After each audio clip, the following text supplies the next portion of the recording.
Hello friends, welcome to my YouTube channel Pedia Diaries. मैं हूं doctor गुलशन गांधी, आपकी favourite paediatrician and न्यूनेटोलॉजिस्ट, और मैं दूंगी सिर्फ करेक्ट इन्फॉर्मेशन सारी हेल्थ रिलेटेड क्वेरीज की। आज हम बात करेंगे एक बहुत ही इम्पोर्टेंट और एक इमरजेंसी सिचुएशन की, जिसको कहते हैं फिब्राइल सीजर, यानी कि बुखार वाले झटके। ये बीमारी ज्यादातर बच्चों में ही होती है एंड माँ बाप को इस बीमारी के लिए बहुत टेंशन होता है। हम समझेंगे कि बुखार वाले झटके यानी फिब्राइल सीजर्स होते क्या हैं, क्यों होते हैं, इसका घर पे ट्रीटमेंट कैसे कर सकते हैं, क्या है इसका इमरजेंसी मैनेजमेंट और क्या है इसके वापस होने के चांसेस। तो पहली बात है कि फिब्राइल सीजर होते क्या है। जब भी बच्चे को तेज बुखार आता है, यानी कि 101, 102 डिग्री का टेम्परेचर हो गया, तो वो बुखार उनके सिर में चढ़ जाता है। ऐसा आपके डॉक्टर आपको समझाते होंगे। बेसिकली हाई टेम्परेचर में जो हमारा दिमाग की इलेक्ट्रिकल एक्टिविटी होती है, जो वायरिंग होती है, वो ओवरशूट कर जाती है। ये ओवरशूट के कारण एब्नॉर्मल इलेक्ट्रिकल सिग्नल्स यानी कि इलेक्ट्रिकल एक्टिविटीज होने लगती है और वो बच्चों में दिखती है झटकों के रूप में। इसमें अक्सर क्या होता है कि बच्चा अपने हाथ पैर टाइट कर लेगा, साथ में दांत चबाएगा, मुंह से फेस गिरेगा और बच्चा बेहोश हो जाएगा,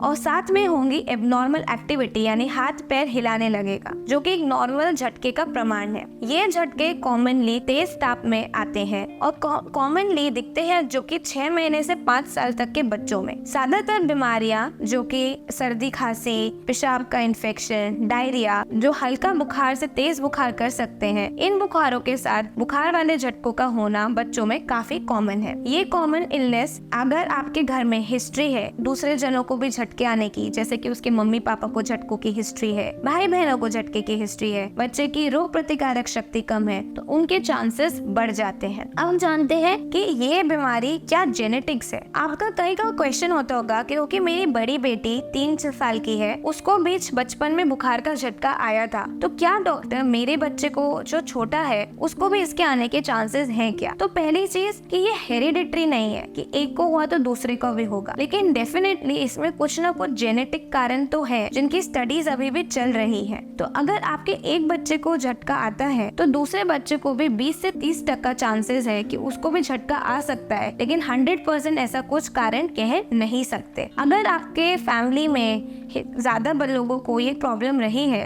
तो आपके छोटे बच्चों में भी ये चांसेस बढ़ जाते हैं। सबसे टेंशन वाली बात जो आती है कि क्या अगर मेरे बच्चे को ये झटके आए हैं बचपन में, तो फ्यूचर में भी इन झटकों का यानी 5 साल के बाद भी इन झटकों के चांसेस बढ़ते हैं। ज्यादातर के कंडीशंस 5 साल तक लिमिटेड रहती हैं। जैसे जैसे बच्चे का ब्रेन डेवलप होता है, उसके इलेक्ट्रिकल सिग्नल्स कंट्रोल में आने लगते हैं, यानी कि उनके जो इनहिबिटरी पाथवे हैं, जो रोकने के पाथवे हैं, वो मैच्योर होने लगते हैं, तो झटके आने के चांसेस डेफिनेटली कम हो जाते हैं। फिर भी 2 से 3% लोगों को फ्यूचर में भी एपिलेप्सी यानी झटके आने के चांसेस रहते हैं। मेजर क्वेश्चन, अगर मेरे बच्चे को झटका आया है तो क्या वो लाइफ लॉन्ग अपाहिज हो सकता है, उसका इंटेलिजेंस कम हो सकता है? तो देखिए, डरिए मत। बुखार का झटका यूजुअली लिमिटेड रहता है और ब्रेन डैमेज नहीं करता, क्योंकि इसमें चांसेस ब्रेन डैमेज के नहीं होते, तो इंटेलिजेंस या आगे जाके लकवा मारना या पैरालिसिस के चांसेस वैसे कम रहते हैं। फिर भी अगर आपके बच्चे को बार बार झटका आया जिसकी वजह से उसको कोई चोट लग गई या ऑक्सीजन की कमी बहुत टाइम तक रह गई, तो थोड़ी बहुत इंजरीज ब्रेन में लॉन्ग टर्म रह सकती है, जिसकी वजह से झटके आने के चांसेस हैं, लेकिन इंटेलिजेंस फिर भी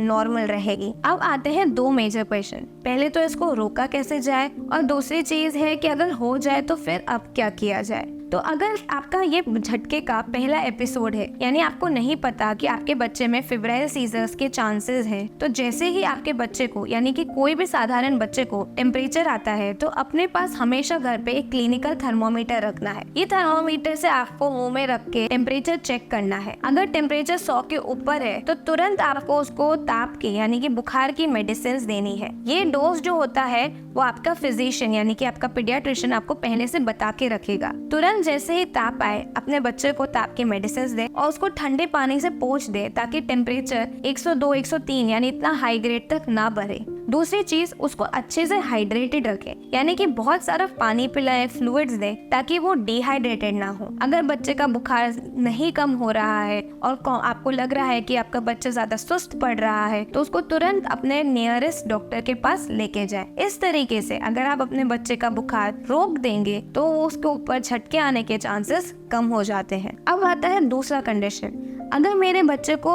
बुखार वाला झटका आ गया और हम लोग घर पे हैं, तो अब क्या किया जा सकता है? पहली चीज़, झटका एक इमरजेंसी है, चाहे वो किसी भी कारण आए। उस कंडीशन में सबसे पहले अपने बच्चे को एक ऐसी जगह लेके जाए जो कि सेफ है, यानी कि आसपास कोई नुकीली, शार्प, पैनी चीज़ें नहीं होनी चाहिए। दूसरी चीज़, उसको रखिए लेफ्ट लैटरल पोजीशन में, यानी कि थोड़ा सा टेढ़ा, ताकि कि अगर उसके मुंह में झाग आ रहा है, फेस आ रहा है या उल्टी हो रही है तो वो निगल ना जाए, क्योंकि उस टाइम पे बच्चे को होश नहीं रहता है। तो ये सब झाग, फेस, उल्टी है, उसके फेफड़े में जाके एस्पिरेशन जैसा कॉम्प्लिकेशन कर सकता है। तो हर इमरजेंसी का मैनेजमेंट होता है 3 चीज़ें, A, B और C। A होता है आपका एयरवे यानी कि मुंह और नाक साफ होना चाहिए। आपको उसके अंदर कोई कपड़ा नहीं ठूस के रखना है, जो कि काफ़ी कॉमनली आप गाँवों में देखेंगे कि उसको कपड़ा ठूस देते हैं। कपड़ा नहीं ठूसे, एयरवे हमेशा क्लियर रखें। अगर वहाँ पे कोई चीज़ जैम कर रही है उस चीज़ को, तो तुरंत साफ करें। दूसरा है ब्रीदिंग, देखते रहे कि बच्चा सांस ले रहा है कि नहीं। कई बार झटके के कारण बच्चा पूरा टाइट हो जाता है और नीला पड़ जाता है। अगर उसका श्वास नहीं चल रहा है तो झटका रुकते ही आपको उसको मुंह से सांस देनी पड़ सकती है। तीसरा, सर्कुलेशन, मतलब उसका ब्लड फ्लो हो रहा है कि नहीं। अगर आपका बच्चा एकदम सफ़ेद हो गया है, बिल्कुल ही सांस नहीं ले रहा है, तो आपको घर पे उसको CPR भी देना पड़ सकता है। ये एक हर झटके की कॉम्प्लिकेशन है और आपको उसका अर्जेंट मैनेजमेंट आना चाहिए। तो हमें पहली चीज़ की कि उसको एक सेफ प्लेस पे लेके गए, हर शार्प चीज़ों से दूर रखा, सांस उसकी अच्छे से चल रही है, उसका नाक ब्लॉक नहीं हो रहा, खून अच्छे से दौड़ रहा है कि नहीं, वो चीज़ चेक करी। तीसरी चीज़, उसको लेफ्ट लैटरल पोजीशन में टेढ़ा रखा और उसको टाइम नोट करना स्टार्ट करें कि ये झटका कितनी देर ठहरा है। यूजुअली अगर बुखार वाला झटका होता है तो 5 मिनट के अंदर अपने आप बंद हो जाता है। अगर ये कुछ और कॉम्प्लेक्स सीजर है, कुछ और कारण है, तो वो 5 मिनट के ऊपर चलेगा। इस कंडीशन में आपको उसको तुरंत हॉस्पिटल लेके जाने का रेडी रखना पड़ेगा। चौथी चीज़ जो कि बहुत इम्पॉर्टेंट है इज़ स्टे काम। देखिए, ये बोलना बहुत आसान है, बट कोई भी पेरेंट जब अपने बच्चे को इस कंडीशन में देखता है तो अक्सर पैनिक हो जाता है और उसको समझ नहीं आता अब क्या करें। तो हमेशा काम रहें, बच्चे को लेफ्ट लैटरल पोजीशन में लें, अपने किसी रिलेटिव को या दूसरे पेरेंट को कॉल करें, एम्बुलेंस नज़दीकी हॉस्पिटल जाने की तैयारी रखें, टाइम नोट करना स्टार्ट रखें। अगर आप 1 से ज़्यादा लोग हैं तो इसका वीडियो भी रिकॉर्ड करें, ताकि आप अपने डॉक्टर को दिखा सकें कि किस तरीके का झटका था। ये सब होने के बाद एक बार झटका रुक जाए तो उसको नियरेस्ट अपने हॉस्पिटल में लेके आप जा सकते हैं। और अगर तब भी बुखार चालू है तो उसको ठंडे पानी से पोछे करना चालू कर दीजिए, ताकि वापस झटका ना आए। अब अगर सिंपल फेब्राइल सीजर होता है, यानी कि साधारण बुखार का झटका है, तो वो 24 घंटे में आके एक बार रुक जाएगा। बट यही बुखार का झटका कई बार कॉम्प्लिकेट हो जाता है और वो बार बार आता है। दूसरा, ये बुखार का झटका मेंदू के इन्फेक्शन भी हो सकता है, इसलिए आपके पीडियाट्रिशियन की सलाह बहुत ज़रूरी है। अब कई लोगों का क्वेश्चन ये होता है कि डॉक्टर, मेरे घर में बहुत लोगों की हिस्ट्री है कि बुखार में झटके आते हैं। मेरे बच्चे को भी अब तक 3 से 4 बार बुखार के झटके आ चुके हैं। हम लोग कहीं भी ट्रैवल नहीं कर पाते, हमें बहुत डर लगता है। ऐसे कंडीशन में आपका पीडियाट्रिशियन आपको 2 से 3 झटके रोकने की औषधि दे सकता है, जिसमें एक स्प्रे आता है जिसको हम मिडास स्प्रे बोलते हैं। ये आपको बिना प्रिस्क्रिप्शन के नहीं मिलेगा।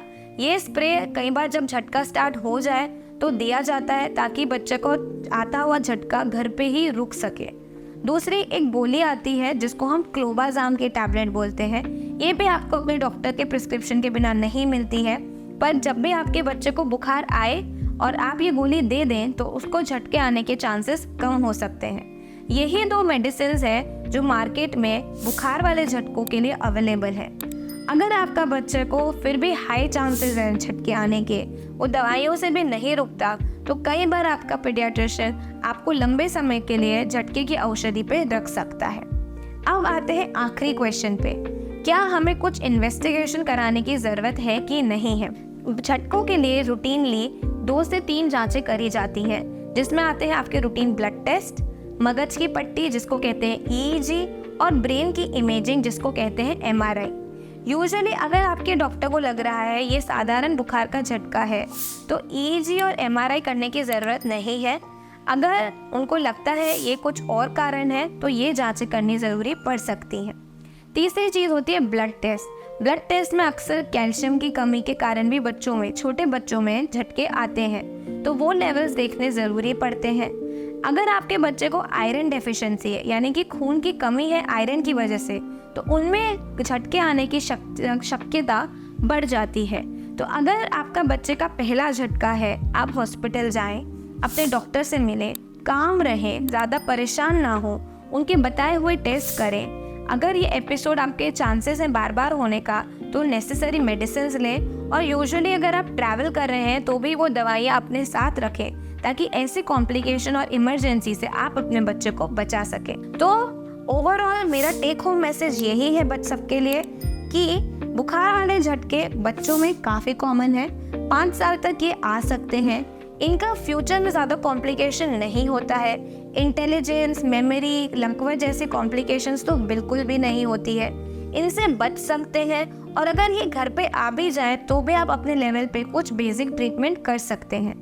तो इन चीज़ों के बारे में और इन्फॉर्म्ड रहिए और दूसरे पेरेंट्स को भी इस चीज़ के बारे में इंफॉर्मेशन दीजिए। अगर आपको मेरा ये वीडियो अच्छा लगा हो तो please like and subscribe, and अगर आपका खुद का ऐसा कुछ पर्सनल एक्सपीरियंस है तो प्लीज़ कमेंट डाउन बिलो। बाकी thank you, happy parenting and healthy living.